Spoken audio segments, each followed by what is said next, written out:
wanna party like Chris Farley.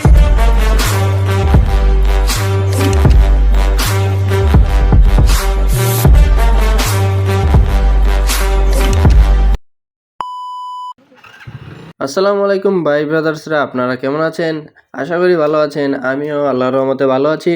তো আমার এটা হলো মোটো ব্লগ জগতের প্রথম ভিডিও, অর্থাৎ আমার এটা হলো ফার্স্ট ব্লগ। তো ফার্স্ট ব্লগ হিসেবে কেমন হবে ব্লগটা তা আমি জানি না, আপনারা কমেন্ট করে বলবেন যে আমার ব্লগটা কেমন লেগেছে আপনাদের। তো আশা করি শেষ পর্যন্ত দেখলে আপনাদের ভালো লাগবে। আর আমরা এখন আছি একটা গ্রামে, এটা হয়তো শ্রীপুরের কাছাকাছি। তো আপনারা যারা চিনতে পারছেন তারা কমেন্ট করে জানাবেন যে আপনাদের বাড়ির কাছে কিনা এই জায়গাটা। তো এই জায়গাটা অনেক সুন্দর। তো আমরা এখানে ঘুরতে আসছিলাম আর জায়গাটা অনেক ভালো লেগেছে। এখন আসলে শহরের দিকে থাকতে থাকতে হঠাৎ করে গ্রামে আসলে মনটা অন্যরকম ভালো হয়ে যায় কেমন জানি। তো আমরা আসছিলাম আবার একটু দেরি করে, এখন প্রায় সন্ধ্যা হয়ে যাচ্ছে। তো আমরা ঘোরাঘুরি শেষ করে এখন বাড়ির দিকে রওনা দিচ্ছি। আমাদের অন্ধকার নামার আগেই এখান থেকে বের হতে হবে, মেইন রোডে যেতে হবে সন্ধ্যা হওয়ার আগেই। কারণ আমরা এখানে দুজন এসেছি, আমরা কেউ এই জায়গা চিনি না। তো সন্ধ্যা হয়ে গেলে অন্ধকার হয়ে যাওয়ার পর অসুবিধা হতে পারে, তাই আমাদের তাড়াতাড়ি এখনই বেরিয়ে যেতে হবে। আর আমাদের সাথে এখন আছে Splendor plus, hero Splendor plus. তো এটা জানেনি কেমন জনপ্রিয় ছিল এক সময়, এখনো আছে। এটার সিসি কম হয়, অনেকে বলে যে এটার নাকি পাওয়ার কম, এটা দিয়ে টানাটানি করা যায় না।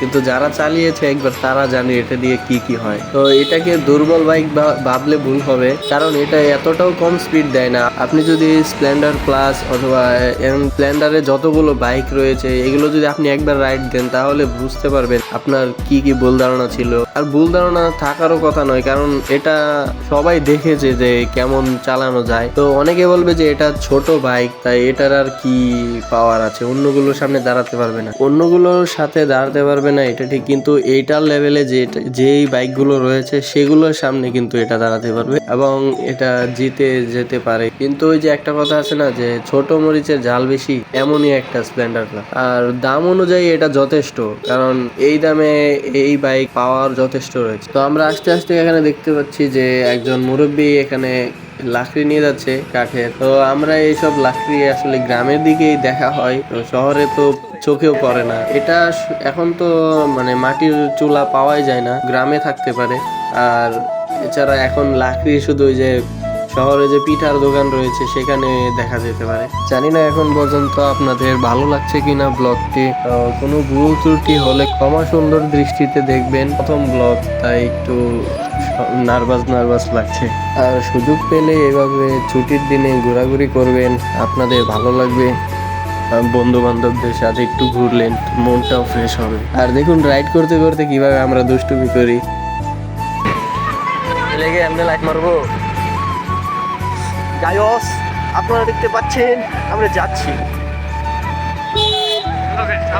এভাবে আমরা শেষের দিকে একটু মজা করতে করতে যাই। তো ভালোই লাগছিল, দিনটা উপভোগ করলাম। আর দেখতে দেখুন সামনে আর একটু মজা রয়েছে আপনাদের জন্য। আর এখানে সামনে একটা অটো ওভারটেক করছিল আমার সামনে দিয়েই, আমার সামনে চলে আসছিল। তো তারা এই ভেতরের গ্রামের রাস্তাতে যা অবস্থা করে আর আন্দোলন করে যে মহাসড়কে তাদেরকে চালাতে দিতে হবে অটো। আমি ভাবছি যে এখানে যা অবস্থা করে তো সেখানে কি করবে। আর যাই হোক, এটার দিকে মানে কাউকে একটু সুযোগ দিলে তা মাথায় চড়ে বসে, এরকম হয়েছে অটোওয়ালারা। আর কথা বলতে বলতে এখানে আমরা সড়কে চলে এসেছি। আপনাদের কাছে একটা অনুরোধ রইল যে আপনারা এই যে এভাবে সড়কের মাঝখানে যখন আপনারা যাবেন ঢুকবেন, তখন আপনারা অবশ্যই থেমে, দরকার বলে থেমে হলেও গাড়ি দেখে তারপর সড়কে প্রবেশ করবেন, কারণ হঠাৎ করে বেরিয়ে আসলে তারপর একটা বড় দুর্ঘটনা হয়ে যেতে পারে। তো আপনারা এখানে একটু প্রকৃতি দেখে নিন। পাতার মাথা দেখা।